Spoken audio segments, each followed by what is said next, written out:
खाली में ठंडो लगता।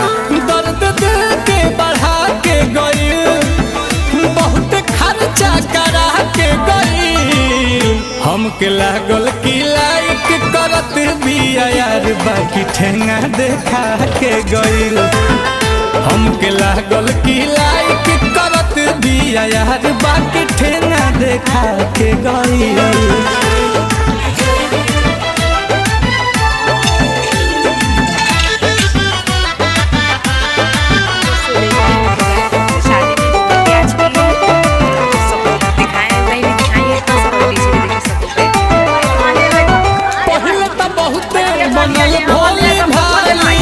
बाद में तो साफा निकल गइल जाली, जेब भर खाली। पहले तो बहुते बनल भोली भाली, बाद में। और दोस्तों यहाँ दाल पिसाने जा रहा है। दोस्तों हम लोग जा रहे हैं दाल पिसने। देखिए दोस्तों हम जा रहे हैं दाल पिसने। अब मिलता है अगले व्लॉग में। तो